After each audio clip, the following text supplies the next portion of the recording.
honestly, I am convinced that reality television is secretly some kind of highly classified psychological experiment. Oh my God, totally. Like probably funded by the American College of Cardiology or something, just to see exactly how fast they can raise our collective blood pressure. Yeah, before a human heart literally detonates in a living room. Exactly. I mean, think about it. The sheer, unadulterated audacity of a one-day design challenge. In this economy. In this economy, with these hyper-specific, utterly unforgiving fabrics, it is an act of calculated violence against my nervous system.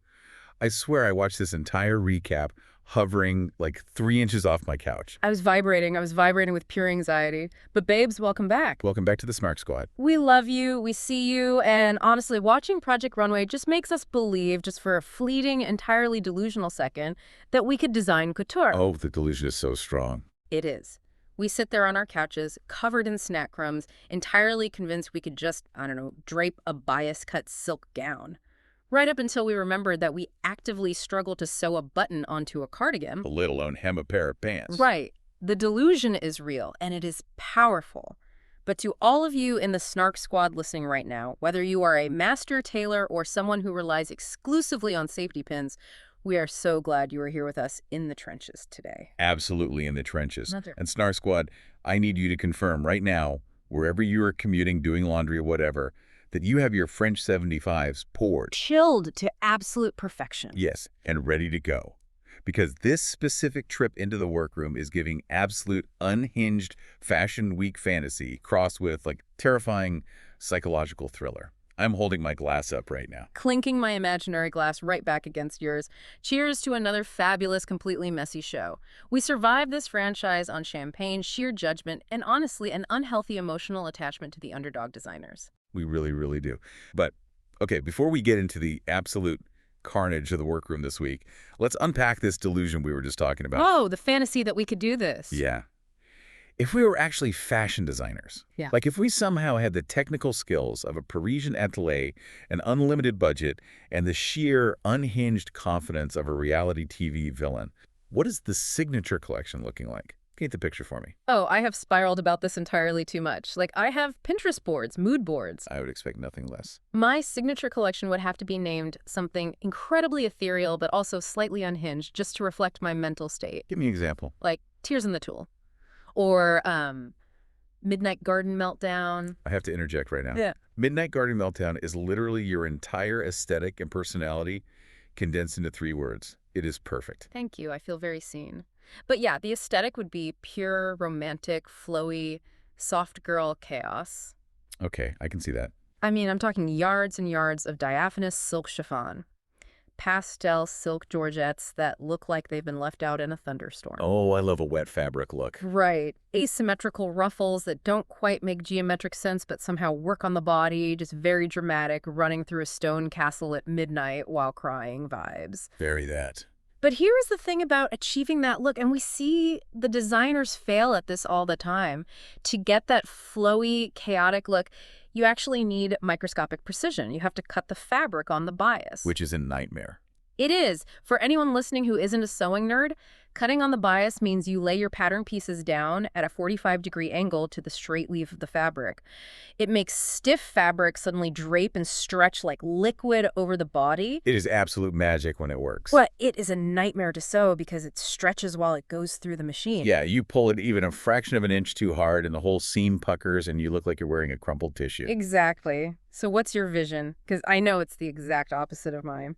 Oh, it is. See, I respect the technical knowledge behind the soft girl chaos, and I appreciate a good bias cut, but I immediately have to counter with my vision, which is just dark, severe, and mildly terrifying. Obviously. If I'm designing my collection as hyperstructured, all black, architectural, and it would feature completely unnecessary, dramatic, weaponized sleeves. Wait, define weaponized sleeves for me. Are we talking like 1980s power suits or something more sinister? Oh, much more sinister. Shoulders that could genuinely take an eye out if you turn too quickly on the subway. Oh my God. I want fashion that serves as a literal physical boundary. To achieve this, I'm using heavy buckram. The bookbinding stuff. Yes, it's this stiff glue-sized cotton fabric they use in corsetry. And horsehair braid to force the hems to stand away from the body. I want a silhouette that says, I'm a beautiful geometric shape, and if you bump into me, you will bleed. I love that so much. The garment is literally screaming, do not perceive me, and also do not stand within a 3-foot radius of my shoulder pads. Exactly. It's very defensive dressing. It is. But if we are ruling the fashion world with our imaginary collections, we have to talk about bans. If you had the absolute power to ban one single fashion trend forever, scrub it from the history books, delete it from the archives, so future generations never even know it existed, what is it? It is not even a question. I don't even have to think about it. I advocate for the immediate, permanent banning of anything low-rise. So, here we go. Low-rise jeans, low-rise skirts, low-rise trousers. It is a fundamental architectural failure of garment construction. Oh, you are so passionate about this. I am. Think about the anatomy of the human body for a second. The pelvis is a bowl. The hip bones flare out. Right. Human anatomy was not designed to be horizontally bisected by stiff denim right at the widest, most structurally vulnerable part of the pelvic bone. It creates pressure points on the hip tips. It really does. It constantly fights against gravity because there is nothing anchoring the garment to the narrowest part of the waist. You spend your entire day just pulling them up. It is uncomfortable. It is unflattering on 99% of the population.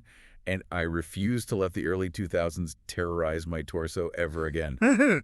We evolved past low-rise jeans, and trying to bring them back is an evolutionary step backward. The passion there is truly palpable, and I completely agree about the defiance of gravity. A garment should stay on your body without requiring you to do a weird little shimmy every 3 steps. Yes, the shimmy is degrading. It is. My personal vendetta, though, is directed slightly lower on the leg. I am coming for cargo shorts. Wow. Cargo shorts. I want them gone. I want them burned in a ceremonial bonfire. The absolute staple of suburban dads everywhere. Why the intense hatred? Because there is zero practical or aesthetic reason any human being needs 12 cavernous pockets hovering around their kneecaps. Okay, fair point. What are you carrying? A socket wrench set, 3 loose potatoes, a spare tire. The issue is that the pockets are placed right where the leg is supposed to taper. It completely ruins the silhouette of the human form, adding bulk to the lower thigh, which makes the wearer look shorter and wider. It's an optical illusion of clumsiness. 3 loose potatoes. That is exactly what it looks like. You put your keys in one pocket and your phone in the other, and suddenly you are swinging these heavy pendulums against your knees every time you take a step. It's a biomechanical disaster. It truly is. But, okay, in the spirit of vulnerability, what is the trend you secretly love? The one you know is highly questionable? The one you would probably critique if you saw it on the runway, but you just can't help it. I really admit this is a problem, but I love giant puffy sleeves. Wait, like how giant? The kind that literally knock over wine glasses at a dinner table. If my sleeve isn't an active hazard to a passing tray of appetizers, it's not big enough for me. I can respect that level of hazard. It goes back to that soft girl romance thing we talked about earlier. To pattern draft a really massive puffy sleeve, like a true Lego mutton sleeve from the Victorian era, you have to slash and spread the pattern piece so wide that it looks like a giant mushroom before you gather it back into the armhole. Yeah, the amount of yardage is insane. The sheer volume of fabric required is absurd, but I love the drama of taking up space. I support the hazard sleeves. Taking up space is a power move. My confession, however, is much darker. Oh no! What is it? I have a secret, twisted love for early 2000s visible thong straps. No! I am staging an intervention right now. Absolutely not. Yes. Hear me out. The infamous whale tail. I am not arguing that it is elegant or refined or good design. I love it purely for the sheer, unadulterated chaos of it. It is chaos, that's for sure. It's so aggressively unapologetic. It's the fashion equivalent of jumping onto a boardroom table and screaming. It completely subverts the idea of undergarments and propriety. I respect the absolute anarchy of looking at a low-rise waistline, which I just established I hate, and saying, you know what this needs? Visible neon dental floss. Okay, when you frame it as a punk rock subversion of propriety, I can almost respect the theory behind it. But actually wearing it? No. I mean, I wouldn't wear it to the grocery store. Which brings up a really fascinating philosophical tangent. Can comfort and fashion truly coexist? Because your aesthetic seems to rely entirely on discomfort as a feature, not a bug. I will say it plainly. I completely disagree that fashion and comfort can coexist in the realm of high fashion. Fashion is pain. Really? Always? Yes. The structure, the corsetry, the tailoring required to change the shape of the human body, it fundamentally defies comfort. When a tailor creates a structured blazer, they're using canvas, pad stitching, and rigid lines to force the fabric to stand away from the body in an idealized shape. That sounds exhausting to wear. If you are comfortable, you are lounging. You are in athleisure. If you are in fashion, you are performing. You are wearing a sculpture. See, I have to push back on that. I think that is a very antiquated, mid-century way of looking at clothes. Antiquated. Wow. I believe comfort and fashion can absolutely coexist if you are intelligent about textiles. If you wrap yourself in a meticulously draped, heavyweight, 4-ply silk crepe or an incredibly expensive cashmere knit, you are achieving peak fashion and peak comfort simultaneously. It's all about how the textile interacts with the skin. The luxury is in the ease. But ease is in structure. If you have no structure, you just have a blanket. A very chic $4,000 blanket. Right. But whether you prefer rigid architecture or expensive blankets, the performance of getting into these clothes leads us directly to a universal trauma that I know every single person in the Snark Squad has experienced. Oh, God, the dressing room, the equalizer of all human confidence. You know exactly the scenario. You are walking through the store, you see the piece on the hanger, you see it on the mannequin styled perfectly. And it looks incredible. In your head, as you are carrying it to the fitting room, you already look incredible. You are starring in your own editorial spread. You are planning the events you will attend in this garment. You are visualizing a better, more glamorous version of your life. The delusion is so potent, you are practically manifesting a new reality. Yeah. And then you cross the threshold into the fitting room, you pull the curtain closed, and you are trapped in a psychological horror movie. Really is. Let's break down the actual physics and psychology of the fitting room because it is actively designed to destroy you. First of all, the lighting. It is a specific, weaponized fluorescent glare. Usually, retail spaces use lighting with a color temperature around 4,000 to 5,000 Kelvin. Which is so cold. Exactly. It mimics bright daylight. But because it's coming straight down from a low ceiling, it casts shadows in places shadows should not physically exist on the human body. Yes. It highlights every single topographical irregularity on your skin.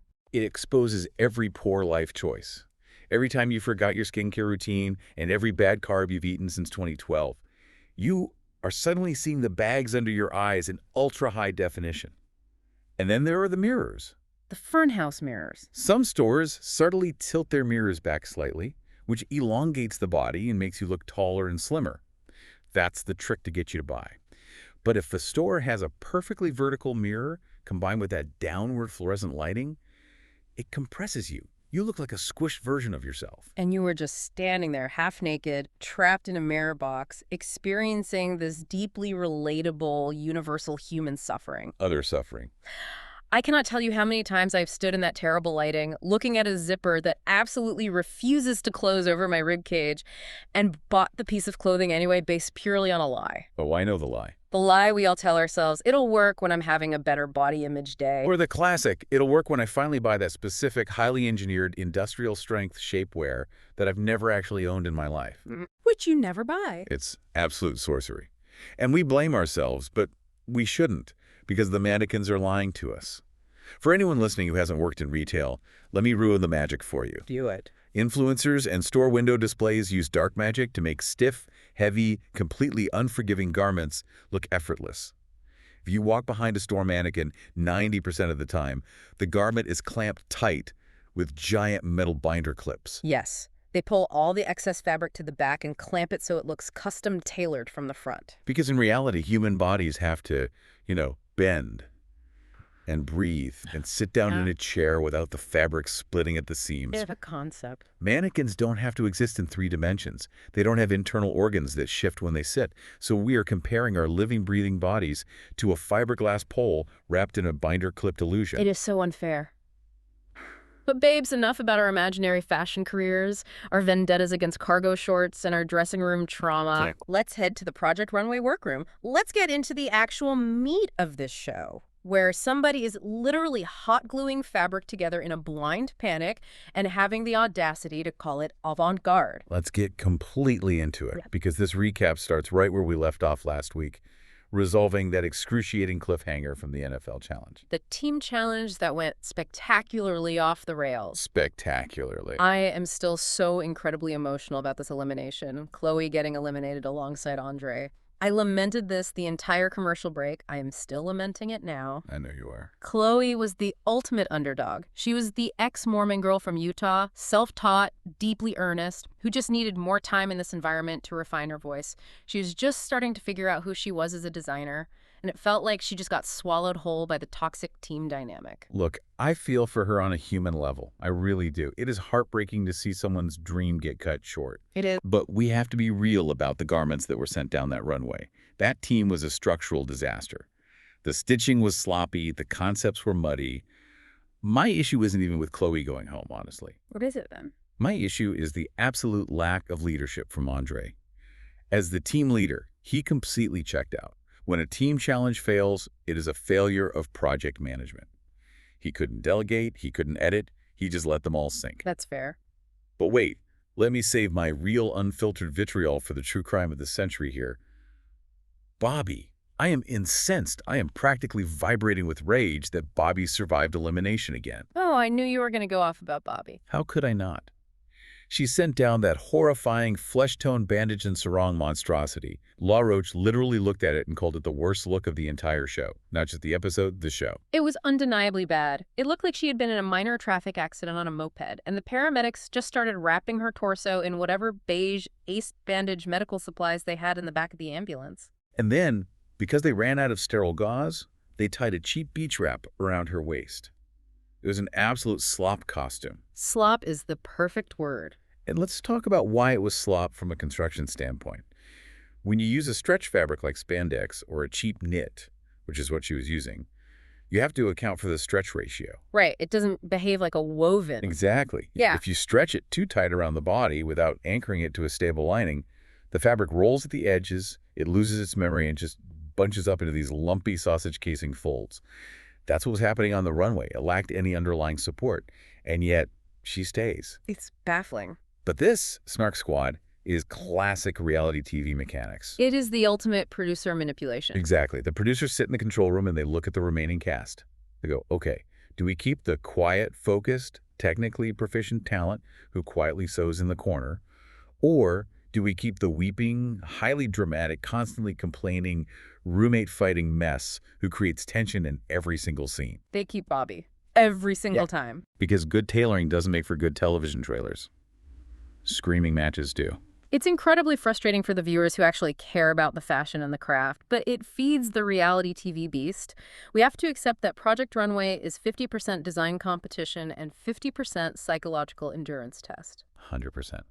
Speaking of the beast, let's talk about the new mission they introduced right after that bloodbath, the Catwalk on the Wild Side Challenge. Now, the premise actually sounds amazing on paper. It was a partnership with Humane World for Animals.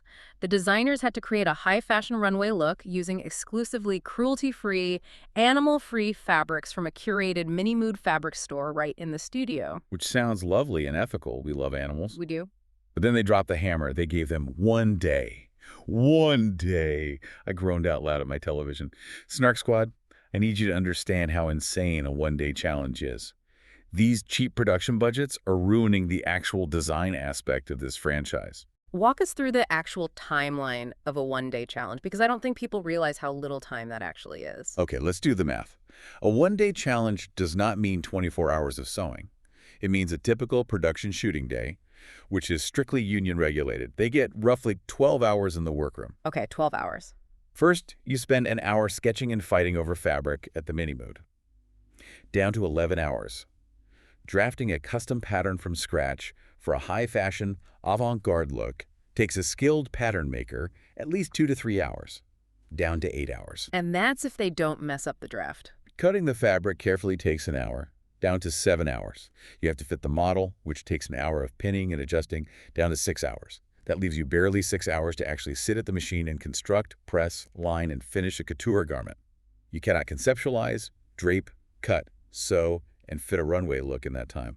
You just end up with raw edges, hot glue, and sheer panic. It is mathematically impossible to produce couture under those conditions. But the stakes were so incredibly high to compensate for the stress. They set it up as head-to-head battles based on 5 specific animals: lion, shark, macaw, wolf, and mustang. And the overall winner of the challenge gets immunity for the next elimination, plus a massive, fancy Humane Journeys expedition to Canada's Great Bear Rainforest. Honestly, I would endure a lot of emotional abuse for a luxury trip to the Great Bear Rainforest. Same. But let's look at the terrifying variables that producers threw into the mix to ensure maximum chaos. Not just a 12-hour time limit, not just head-to-head battles, but the fabrics. Cruelty-free fabrics, specifically vegan leather, are notoriously tricky to work with. Oh, they are a nightmare. For anyone who hasn't sewn with it, vegan leather is usually polyurethane, or PU. It is essentially a layer of liquid plastic bonded to a fabric backing. It does not stretch. It does not breathe.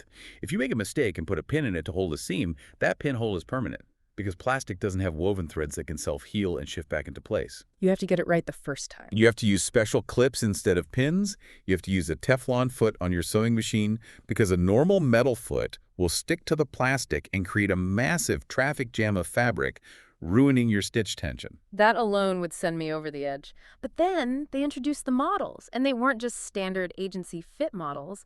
They brought in Hulu reality star models. Of course they did. We have Sarah Jane Nader, Charity Lawson, Ekin Sue, and VJ, who literally won this entire show last season and knows exactly how a garment should fit. Throwing reality stars into a 12-hour construction challenge is, I don't even have the words, is diabolical. It really is. Because standard fit models are trained to be essentially living mannequins. Their job is to stand perfectly still, have standard measurements, and let the designer work. Reality stars have giant personalities. They have opinions. They have highly curated personal brands they are fiercely protecting. Exactly. They don't just stand there. They look in the mirror and complain if the garment doesn't fit their personal Instagram aesthetic. And when you only have 6 hours to sew, you do not have the luxury of time to negotiate with a difficult client. Exactly. You can't act like a therapist when you're trying to set a sleeve. Which brings us directly to the absolute, unmitigated chaos of Team Arctic Wolf. This was the matchup between Bai and Jude. Okay, let's set the scene for this disaster. Bai and Jude both get assigned the Arctic Wolf as their inspiration, and their reality star model is Sarah Jane Nader. Let's start with Bai. Bai's initial concept was, well, it was certainly a choice. He decided the best way to interpret an Arctic wolf for a high-fashion runway was to make a literal ski suit, complete with matching mittens. I could not believe my ears when he said mittens. I cackled so loudly I startled my dog. Because Christian Siriano walked into the workroom for his critique, took one look at this concept, and just aggressively, mercilessly shut down the mittens. He literally said, "This is not Project Runway, Jr." Thank God for Christian Siriano. Honestly, you cannot send a grown woman down a high-fashion competitive runway in literal puffy snow mittens unless you were doing a very specific, ironic high camp moment like Moschino. And Bia was entirely deadly earnest about these mittens. He genuinely thought it was chic. Meanwhile, on the other side of the table, Jude is quietly, methodically making a very sophisticated, tailored gray halter top and skirt. Jude was playing it smart.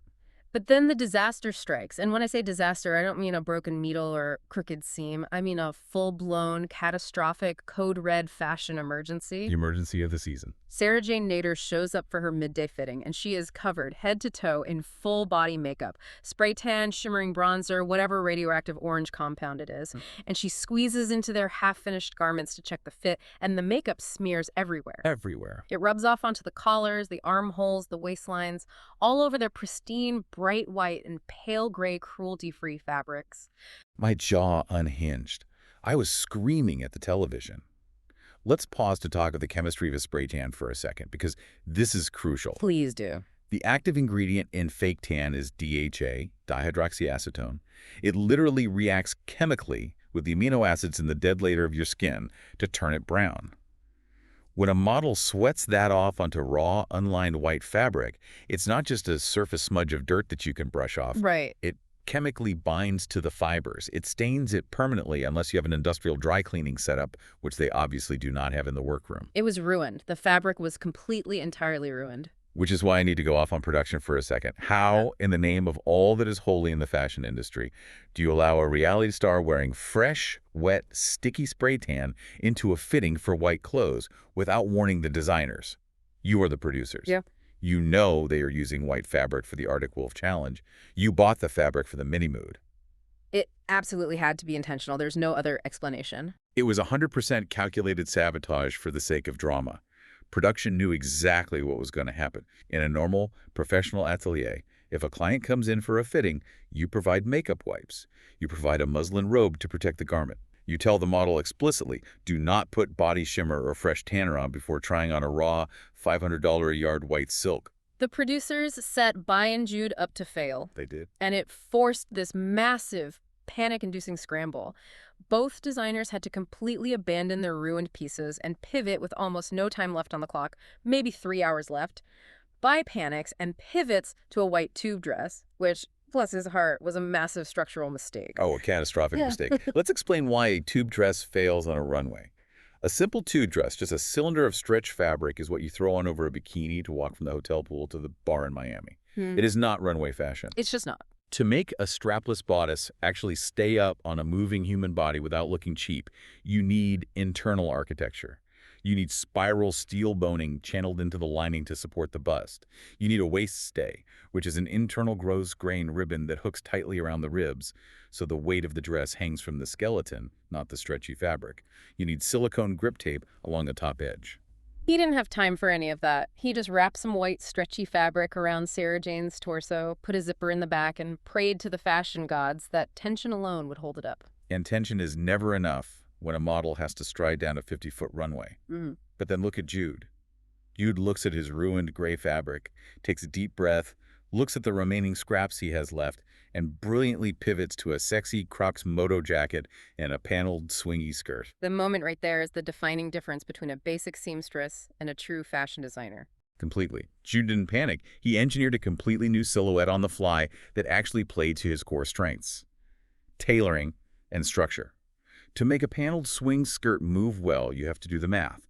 You're basically drafting a circle skirt or using godettes, which are triangular inserts of fabric, to add volume at the hem without adding bulk at the waist. It's geometry. He calculated all of that in his head, cut it, and sewed it flawlessly while the clock was ticking down. Ice in his veins, truly. But honestly, as stressful as the ruined fabric was for Team Wolf, I think it pales in comparison to the missing model drama that derailed Team Lion. This was Aaron versus Anna. I am still sweating just thinking about the geometry of this disaster. I was stressed out just writing down the notes for this section. So Stassi is booked as their model. At the absolute last minute, right as the challenge is starting, Stassi drops out. She claims she has a conflict. And who does production pull in to step in? Chloe, the girl who literally just got eliminated yesterday. Okay, Snark Squad, let's break down the mathematical nightmare of this situation, because this is where my imaginary Parsons degree kicks into high gear. Stassi and Chloe are completely different human beings with completely different proportions. Very different. They're both beautifully built women, but their measurements are nowhere near the same. Stassi is generally known to have a more slender, straight up and down reality star build. Chloe has curves. She has a much fuller bust. And the problem is, Anna and Aaron had already drafted their patterns and cut their fabrics based on Stassi's measurements. And as anyone who sews knows, cutting the fabric is the absolute point of no return. Exactly. Let me use an analogy here, because I think people assume you can just make it bigger. Yeah. If you draft a highly structured pattern for size 4 and suddenly your model is a curvy size 10, you cannot just let out the seams. It's like trying to stretch a 2-bedroom house into a 4-bedroom house by just pulling really hard on the drywall. The fundamental blueprint, the foundation, won't support it. It just doesn't work like that. The specific terminology here is crucial.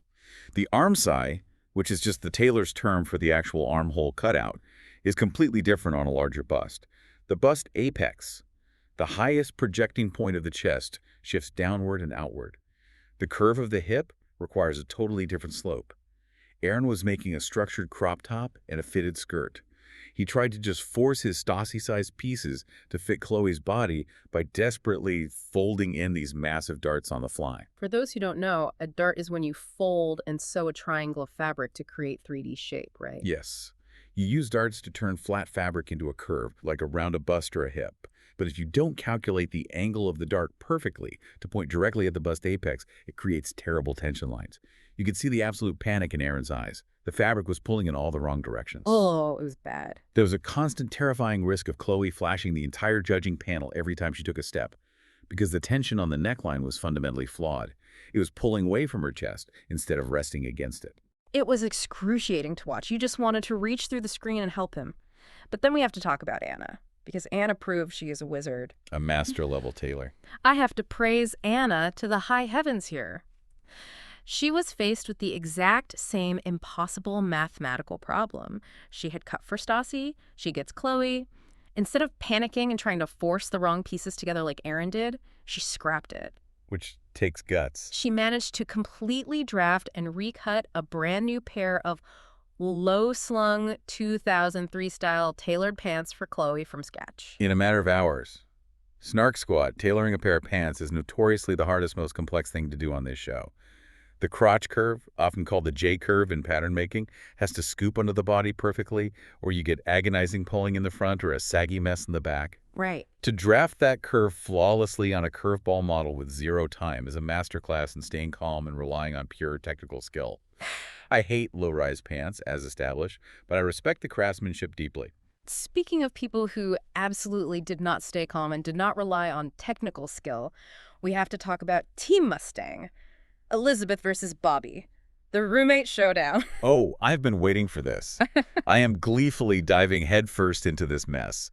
Ekin-Su is their model, and let me tell you, Ekin-Su hates everything that is happening to her. No, she was not holding back one bit. Ekin-Su is reality TV gold because she has zero filter. She will just look at a garment you spent 5 hours sweating over and tell you to your face that it looks like a cheap Halloween costume. Which, to be completely fair to her discerning eye, Bobby's look literally did. It did. Bobby made a faux leather flamenco skirt and paired it with a knotted bandana top.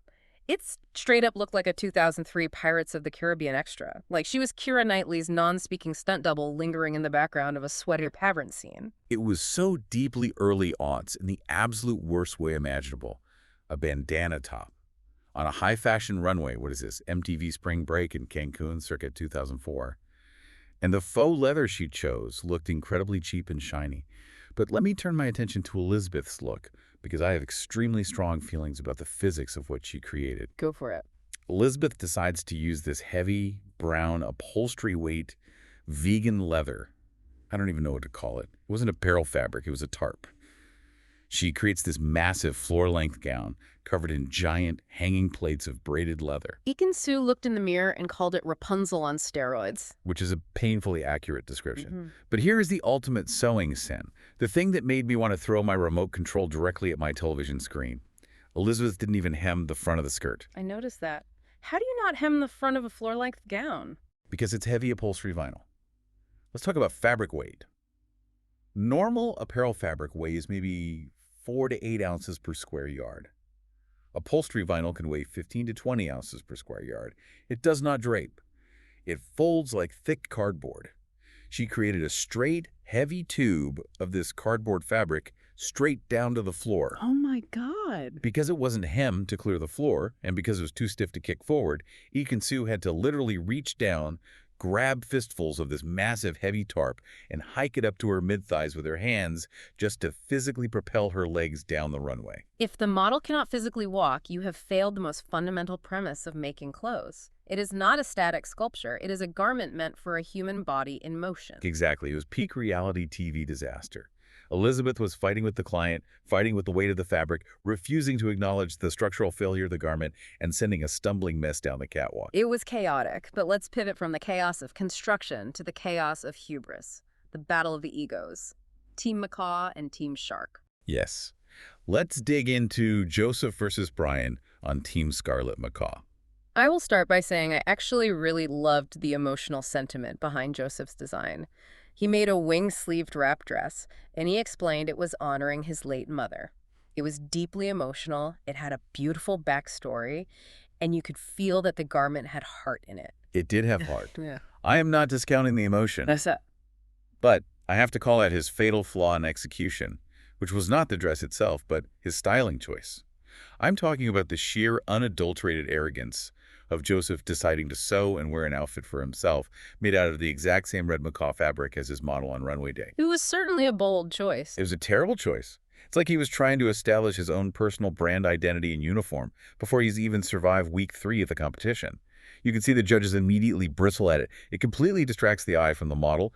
When they walk out together, it makes the design look like a catering uniform rather than an exclusive piece of high fashion, and it just screams to the panel, "Look at me! Look at my ego, not my actual work." I get that. But listen, as much as Joseph's matching outfit annoyed me on a visceral level, I have to utterly and completely roast Brian. Please do. I need you to unpack the catastrophe that was Brian's dress.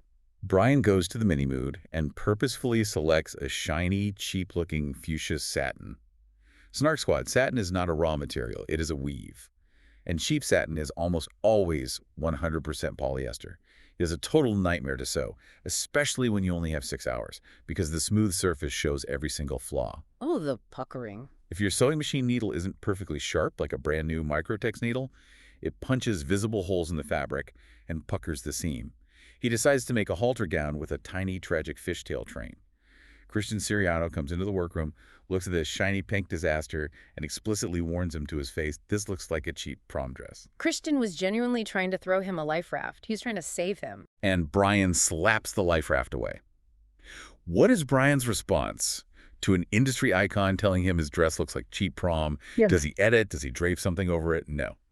He decides to double down and add a giant gold ruffled thing around the shoulders, like a metallic neck brace. It was so bad. I was marveling at his pure delusion. He's sitting there in the confessional interview talking about how he is an artist making haute couture, and I am looking at a dress that looks like it belongs on a deeply unhappy bridesmaid at a 1988 Vegas chapel wedding. The disconnect between what he was saying and what was on the dress form was truly staggering, but the matchup I really, really loved watching from a conceptual standpoint was Team Great White Shark. Nahem versus Jeffrey. This was brilliant casting. The Gen Z streetwear kid taking on the highly polished millennial pageant queen designer. The dynamic was cinematic, and their approaches were so different. Nahem makes this massively oversized maxi coat, and he does this brilliant conceptual thing where he builds these slits into the coat, and the bright red lining flashes outward as the model walks, mimicking the bloody gulls of a great white shark. It was so smart and editorial. It was phenomenal. And Jeffrey goes the exact opposite route. He doesn't do streetwear. He does high glamour. He creates this intensely tailored burgundy peplum suit. From the waist up, it looked unbelievably expensive. It looked polished, rich, and sophisticated. It did look polished as long as she was standing perfectly still. Let me put on my imaginary Parsons critique hat again for a moment because this drove me crazy. Jeffrey made a massive, fundamental, technical mistake in his drafting. He drafted a skin-tight pencil skirt out of a rigid, non-stretch vegan leather, and he made the back slit way, way too small. Oh, watching VJ try to walk in, that was physically painful. VJ is a consummate professional. She won this show. She knows exactly how to sell a garment and command a runway. And she was forced to shuffle down the catwalk like a burgundy penguin because she literally did not have the physical stride width to take a full human step. It was tragic. Let's talk about the biomechanics of a walking vent. A pencil skirt tapers inward from the widest part of the hip down to the knee. A normal human stride length is about 2.5 feet. If the circumference of the hem of your skirt is smaller than your natural stride width, your legs physically cannot separate. Right, you're trapped. To fix this, a designer must include a slit or a kick pleat, which is an overlapping fold of fabric, high enough up the back of the thigh to allow the knee to bend and the leg to extend. It is basic garment engineering. If you've ever bought a cheap pencil skirt for the office and wondered why you have to waddle to the water cooler, this is exactly why. The designer skimped on the vent. You cannot trap a woman's legs in a rigid tube of polyurethane and call it fashion. That one missing detail ruined the entire presentation, which perfectly leads us into the runway show itself and the absolutely vicious judging panel. Oh, the judging. It was a bloodbath. First of all, before we get to the critiques, can we just pause and note that Tyra Banks showed up to the judging panel wearing teal velvet gloves? For what reason? What was the microclimate inside the studio that required formal winter handwear? I have entirely stopped trying to understand Tyra's accessory choices. It is a fool's errand. She operates on a different astral plane. Fair enough. Oh. But La Roche. La Roche woke up, drank his coffee, and chose absolute unmitigated violence, and I was living for every single second of it. The ruthlessness on that panel today was unmatched in recent reality TV history. Let's break down the head-to-head results. Okay, so first up, Anna versus Aaron. Anna wins unanimously. The judges rightfully loved her peekaboo shoulder detail. They loved the impeccable tailoring of the pants, especially given the model swap. And then La Roche turns his sights to Aaron. He looks at Erin's hastily pinned, gaping, improperly darted crop top and calls the look disgusting. I gasped out loud. Disgusting is such a heavy, emotionally charged word to use for a piece of clothing. I have to push back on Law here, and I have to defend Erin. I really do. You cannot look at a designer who is blatantly sabotaged by production and call their work disgusting.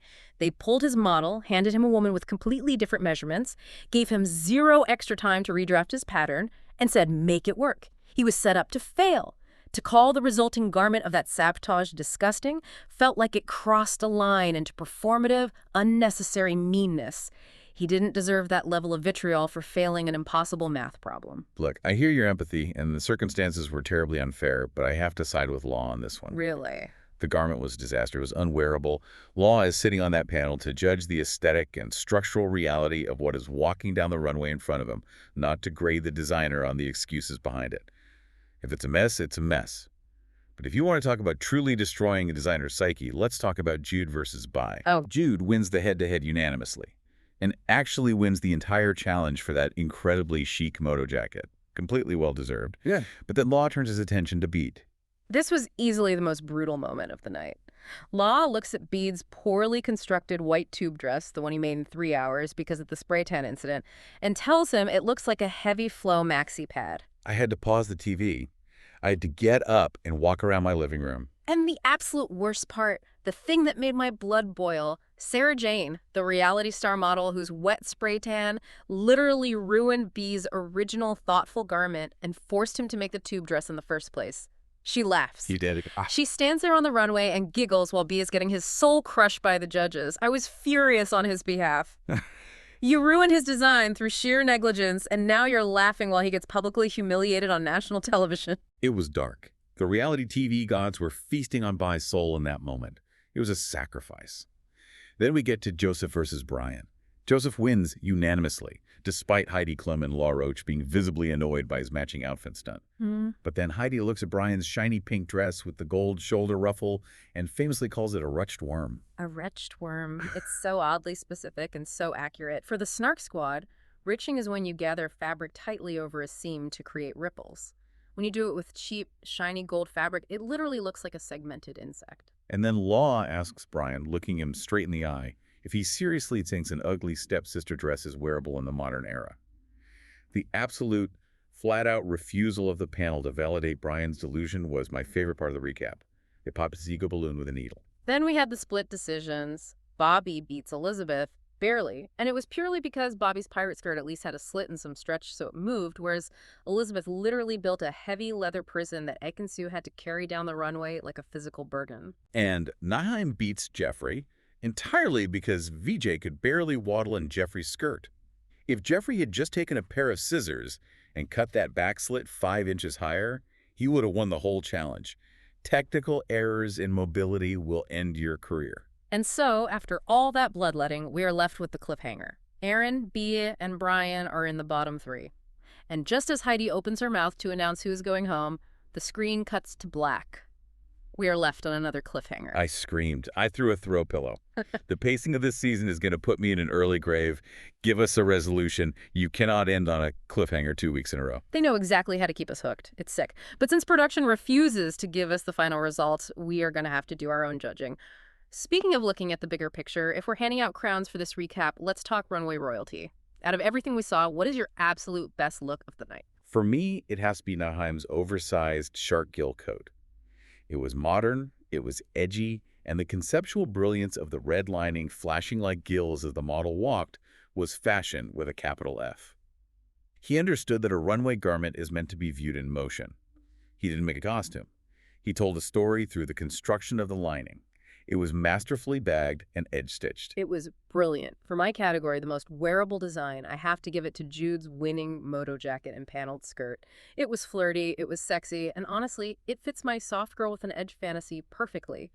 You could take that exact look right off the runway, put it on a rack at a high-end boutique in Soho, and it would sell out in an hour. The commercial viability was off the charts. Absolutely agree. Most creative concept, hands down, goes to Anna. Pulling off a tailored 2003 low-slung pantsuit under immense time pressure, having to completely recalculate the J-curve for a curvy model instead of a petite one.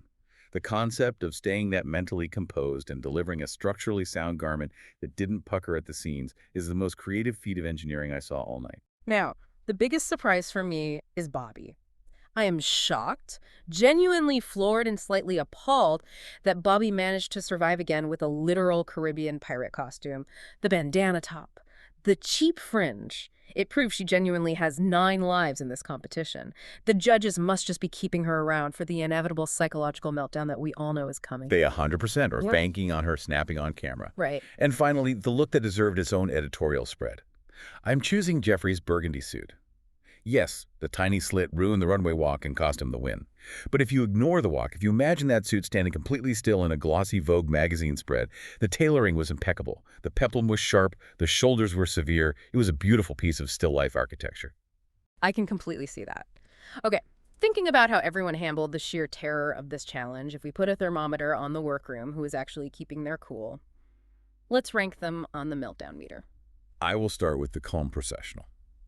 I'm ranking Jude here.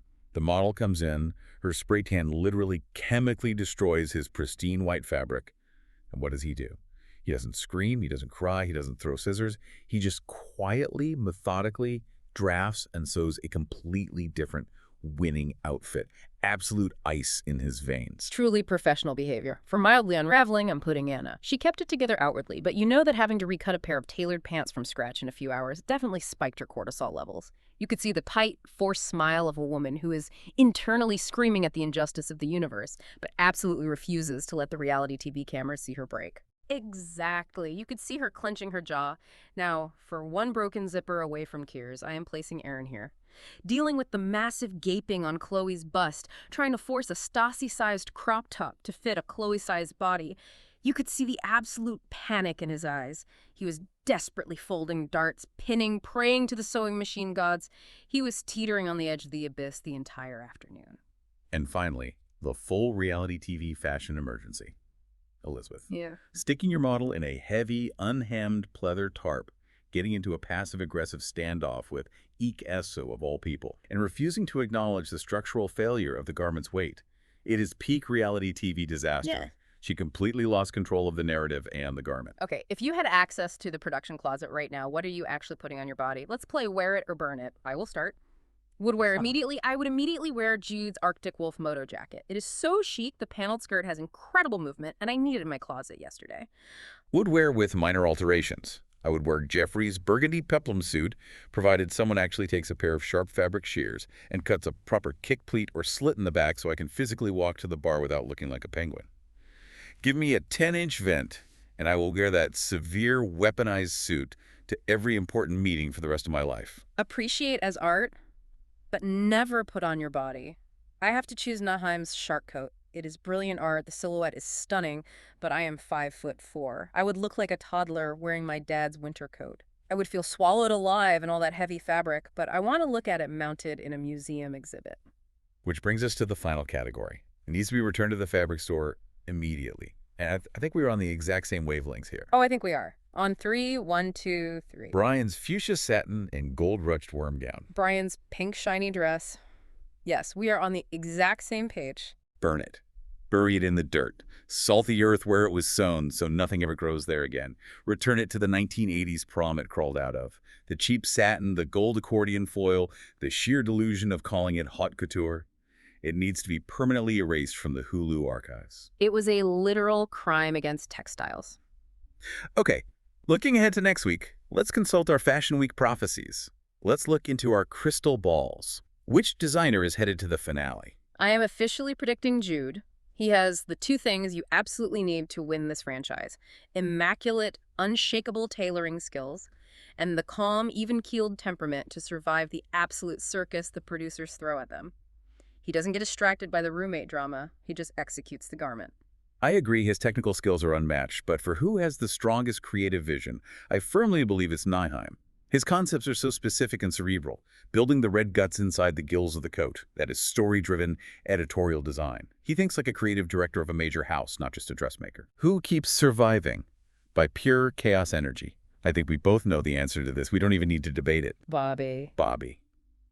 She cries every episode, she fights with her teammates, she makes literal pirate costumes out of cheap, stretchy fabric, and somehow the judges keep saving her. She is powered by pure, unadulterated reality TV chaos energy, and she will probably make it to the top 5 on drama alone. It's infuriating, but true. What is your prediction for the next challenge that will completely break the workroom? I am predicting an unconventional materials challenge. Yeah. But not just a fun one, like go to a hardware store and buy shiny metal. I predict they're going to make them use actual, literal garbage, recycled plastics, tin cans, dirty refuse from a recycling center. And it will be the specific challenge that finally pushes Joseph to lose his mind, because he won't be able to sew his signature matching giant sleeves out of a stiff recycled garbage bag. Oh, the temper tantrum would be legendary. I would love to see that. And finally, one completely ridiculous prediction that somehow feels possible. I predict that Brian will somehow survive this cliffhanger elimination next week. No, do not speak that evil into existence. I'm sorry, I have to. Think about the psychology of the producers. His dress was undeniably the worst constructed, but the producers want to keep him around just to annoy the other designers. He is the perfect reality TV villain because he is completely happily delusional about his own talent. They will send Aaron home because Aaron is nice and quiet, and they will keep Brian solely for the conflict he creates in the sewing room. That is a deeply cynical, terrifyingly plausible read on the situation, and I absolutely hate how right you probably are. Snark Squad, we need to hear from you to settle this. Jump into our comments and tell us. Which runway look from tonight's show would you actually wear? And more importantly, what fashion trend should be retired and permanently banned immediately? Are you team anti-low-rise or team anti-cargo shorts? Yes, and we need to know your true workroom persona. If you were thrown onto Project Runway with one single day to draft, cut, and sew a cruelty-free garment while a reality star complained about the fit, would you be a calm, cool Jude? Or are you a sewing room meltdown waiting to happen like Aaron? Be brutally honest with yourselves. Thank you all so much for listening and surviving this agonizing cliffhanger with us. Remember to subscribe, leave a glowing review, and share this chat with another fashion-loving babe in your life. Stay stylish, stay dramatic, and we'll see you on the snark side.